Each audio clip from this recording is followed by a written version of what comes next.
Democrat Senator Chris Murphy says funding Ukraine continually will put the United States in a national security risk situation. Reminds Biden that he owes it to the American people to protect them first. The FBI says they've believed for months that COVID came from a lab leak in China, but says the proof that they have is classified. Elon Musk is in trouble with China and Democrats for saying COVID was paid for by Dr. Fauci through the EcoHealth Alliance, but we now know this is true. Thank you so much for liking and sharing these videos. It really helps me out as a small news station here on YouTube. Belarusian President Alexander Lukashenko has traveled to China to meet with President Xi Jinping to improve the two countries' relationship. Both Belarus and China are strong supporters of Russia and President Vladimir Putin. So this meeting has people at the Pentagon and the White House nervous. While the partnership could be a major threat if the war continues to escalate, as of now, China seems more motivated to achieve peace than to go to war. President Xi stated, relevant countries should stop politicizing and using the world economy as their tool and take measures that truly advance a ceasefire and stop to war and resolve the crisis peacefully. Now, it does seem that they want peace. They don't want to make Vladimir Putin mad, but they don't want the situation in Ukraine to continue. But it also seems that Xi Jinping is referring to the sanctions placed upon Russia and threatened against the People's Republic of China. Secretary of State Antony Blinken has argued that Russian President Putin is not open to peace talks despite counterclaims from Russia and the Kremlin. He stated if Russia, President Putin, was genuinely prepared to engage in meaningful diplomacy necessary to end the aggression, of course we'd be the first to work on that and to engage, but there is zero evidence of that. To the contrary, the evidence is all in the other direction. So he basically says Putin is lying, he doesn't really want peace, and therefore we're going to continue to send money and weapons to Ukraine. While Russia has stated that they are open to negotiations, they want Ukraine to give up major territories just to start the negotiation process. Blinken critiqued the demands by stating that's obviously a non-starter, and it should be a non-starter, not just for Ukraine or for us, but for countries around the world.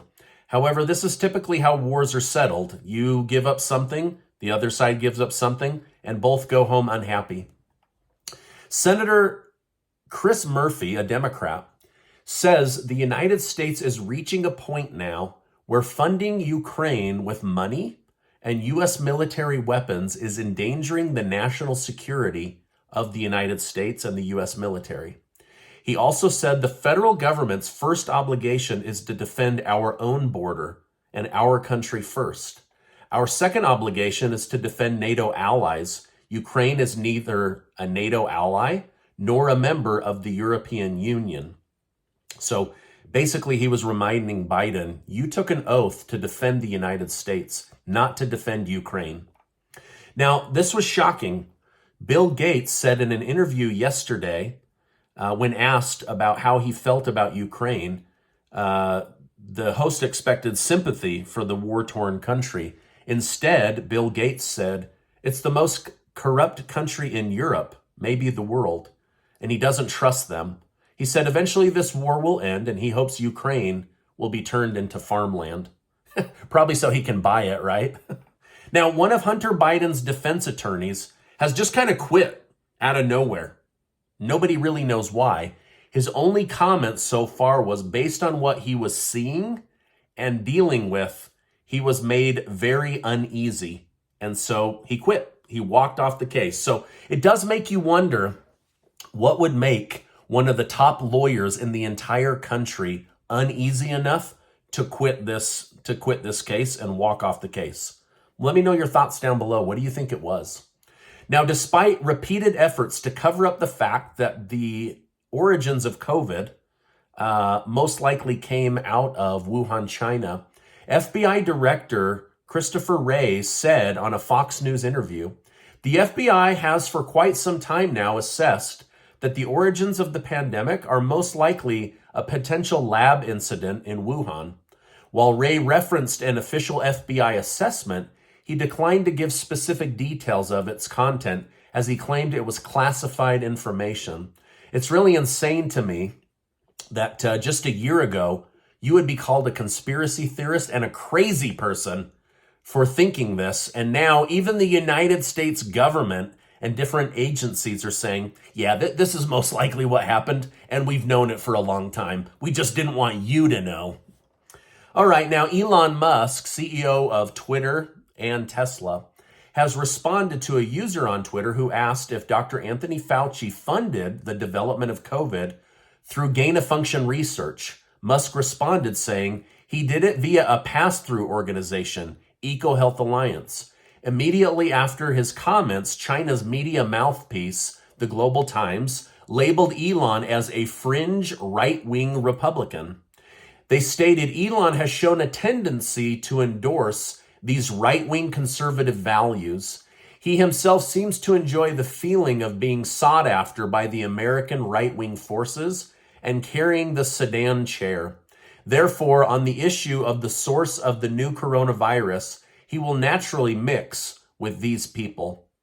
So if you believe that this is a lab leak and that the government lied to you, you're a right-wing conspiracy theorist Republican. Like right away. If you have those thoughts, then you're crazy, right? Thanks, China. All right, now one of the most dangerous cities in America may be getting a second chance at safety. Disgraced Chicago Mayor Lori Lightfoot has lost horribly in a re-election bid. Lightfoot came in third place and only gained 16% of the vote. She is now the first Chicago mayor to lose a re-election bid in 40 years, which is a good indicator of how little she was helping the city. Paul Valles, the former CEO of Chicago's public schools, will likely become the next mayor. Valles stated, "I haven't been this happy since my son returned from Afghanistan. We will have a safe Chicago. We will make Chicago the safest city in America." And I hope they do. Every Monday, a report is put out about all of the people that are killed, many of them children, and the government does nothing about it. They just talk about gun control and Black Lives Matter, and yet they're being killed every single weekend. I read this report every single Monday, and it breaks my heart. So I'm actually very grateful that there's somebody new stepping in who says we have got to get crime under control in Chicago.